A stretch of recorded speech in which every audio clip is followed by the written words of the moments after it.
When you turn on your radio, by the time your ear gets to hear your favourite song in glorious left and right stereo, you're mindlessly enjoying the end result of a huge journey that involves the tiniest of sounds and the hugest of egos. You see, musicians have to first work to capture these painstakingly honed individual sounds. Melodies. Beats. And only then can they attempt to mix them perfectly together to create the one community of stereo sound that modern humans call a song.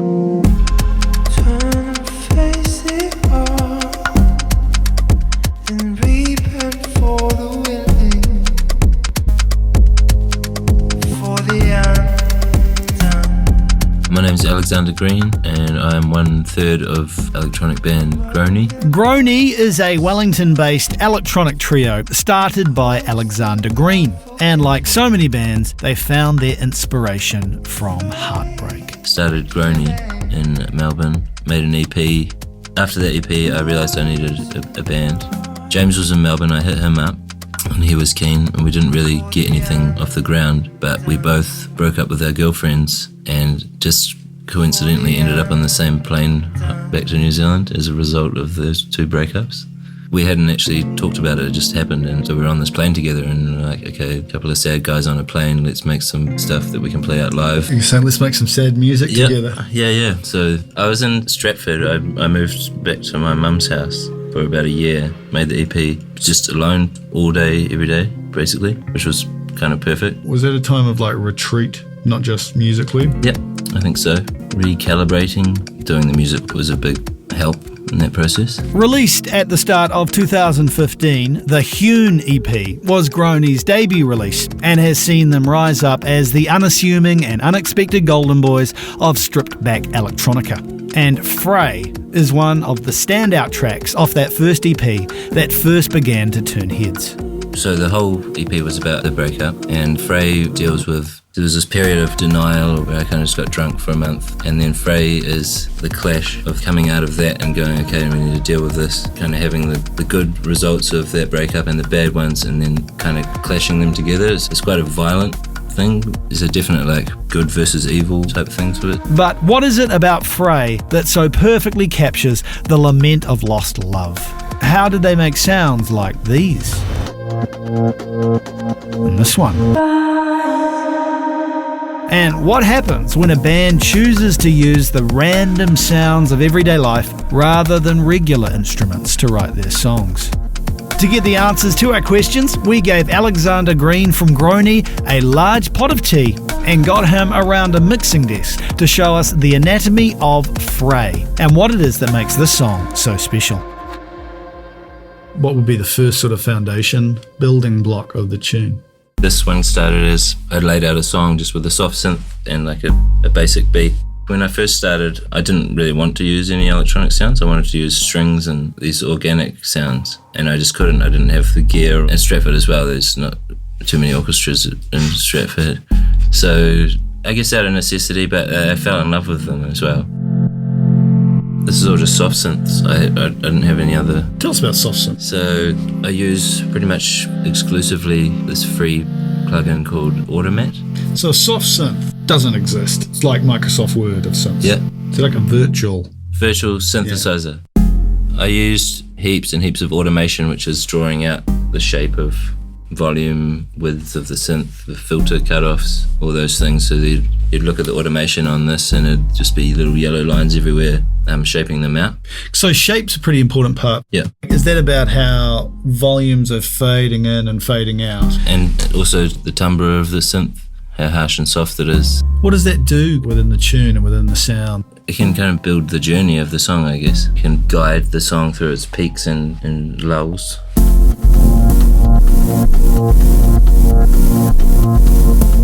In a lot of your sounds, there's a lot of use of sort of reversing stuff, right? Yeah. What is that trying to do in that soundscape? It kind of makes it alien. It's hard to kind of pick what the sound is, but it's still got that familiarity. also do that a lot, is take off the attack of, say, like a guitar note, take off the pluck, and then you're just left with this sound, almost like a flat sound, and you can shape that yourself. So reversing is one of those processes, maybe you EQ it over time. I guess you get to create your own sound palette that way. For people at home, imagining songwriting is either about getting out your acoustic guitar or it's about putting a stonking four to the floor beat. Mm-hmm. This is neither of those. This is a very involved process you have with collecting sounds and then shaping. Like even just looking at your synth sounds, it seems like there's about 10 different kinds of sounds all within that one family that you're crafting and manipulating, right? Yeah. I think there's maybe 150 tracks on this song. Wow. It feels like sort of songwriting for introverts. I guess so, yeah. I mean, it started as a song, just a keyboard and soft synth, playing some chords, wrote a melody, and then I just got into detail. I guess I had the time and the isolation and the interest, and I love it. It's fun.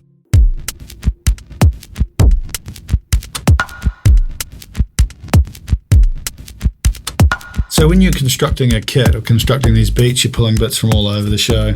Yeah, a lot of field recordings. Your own field recordings, or? Yeah. I spend a lot of time like recording just things around the house, or taking the field recorder out and recording beeps and doors creaking, things getting clicked together, hundreds of thousands, shakers, whatever, just anything that sounds good and can be chopped and manipulated. So you'd take a sound, a click, you'd bang it, you'd record it, and then you'd mess with it. I put it in Logic, chop it, maybe stretch it a little bit or squash it, pitch it, EQ it lots. So like you always, when you're walking around the house, you're kind of keeping your ear out for, when you open the microwave door or when you you stand on a creaky floorboard, you go, I could run a filter through that and we could do something with that. At that point I was, yeah. I hear a hit. I'm over, yeah.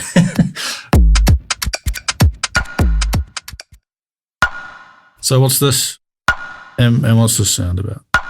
That's a recording of a Zippo lighter just found on the internet of it closing or opening, squashed up and pitched and everything and turned into that donk sound that's all through the beat. And is that like more for you? Is that more the thrill of knowing that you've managed to sneak a Zippo lighter as your beat through there? Or is it that you're like, only the Zippo lighter will do the sound I need? It's more the second option, yeah. It's the man for the job and the only man for the job. That takes a lot of time and effort. Like, why do you bother? Because a lot of people just download it. Mm-hmm. You're like, you got to tend to this craft. I guess I enjoy it, and I do enjoy it. I love it.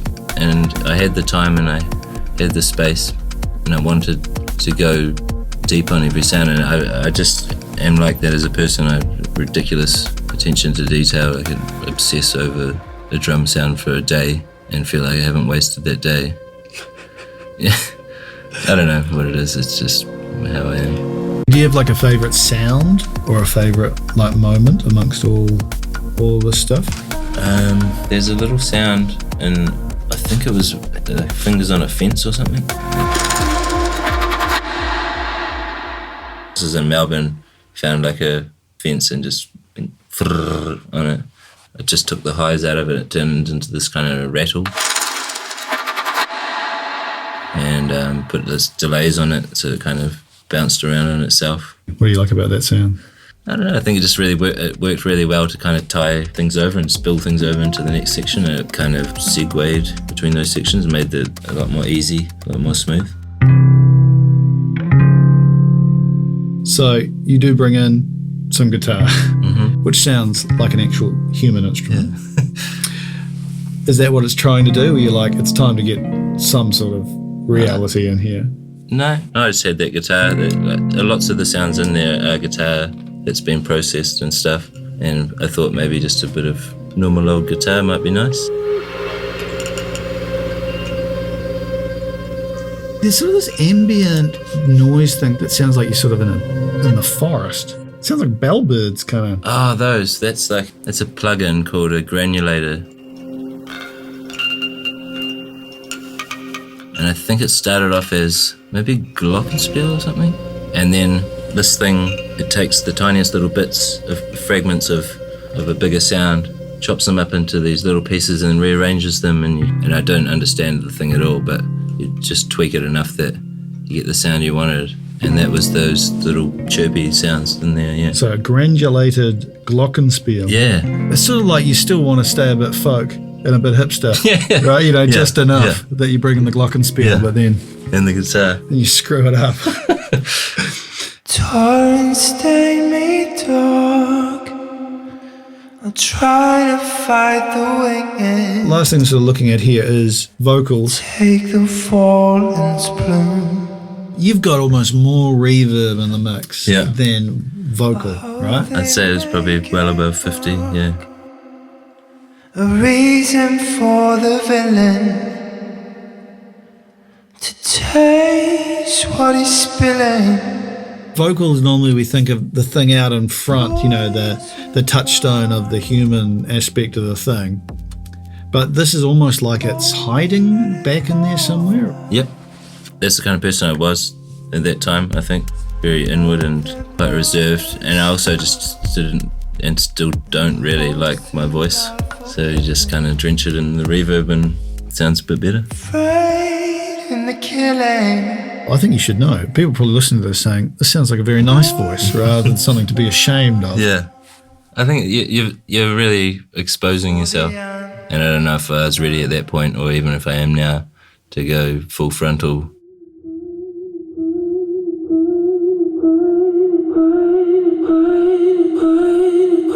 I love the kind of vocal swell here is pretty interesting. Are you also still using the vocals again as more an instrument? Yeah, in that part, yeah. Just doing the same thing, processing it like as I would the guitar or any of the other sounds. So in this last bit, what are you doing with the vocals here? Because this is when they're entirely a different genre now. Yeah. They're not even vocals, really. So that's previous lyrics. I'm not sure where exactly. Chopped into little bits and then faded quite dramatically and then drenched in reverb. What do you love about reverb? You seem deeply committed. Yeah. At this point in time, I loved it. I think having that space means that you have more room to play with. You know, you get to use that whole space. Are you saying that reverb, basically it's like doing renovation on a house? You make it much, much bigger so you can cram more stuff in. You can cram more stuff in, and also you can play within that space. You can have things poking out at any point within that space if the space is huge. So, after spending all this time creating and capturing these individual bits, what does Groeni think they've achieved when all these parts work together? I think I put something to rest by making that inward conflict come to fruition in the form of a song. Slay the monster. Yeah. And like when people listen to it for the first time, do you have any sense of like what you'd like them to feel or what you hope they might feel? I wouldn't really want to tell people how to react. Hopefully they pick up on the agonising thing in there. Yeah, I don't know. It's weird because it's sort of like a peaceful agony. I mean, it's kind of beautiful. Yeah, I think that as well as the kind of dark side of it, I think that you're reflecting on something that was like pretty beautiful. And I think sadness can be, and melancholy can be quite beautiful. It doesn't have to be looked down upon. I think it can be a really pretty thing. Especially in hindsight. Yeah, totally, yeah. And a big thanks to Alexander from Groeni. Anatomy of a Song is a radio adventure crafted by RDU, funded by New Zealand On Air, and produced by Rachel Morton, Jonny Pipe, and me, Spanky Moore. Thank you for listening.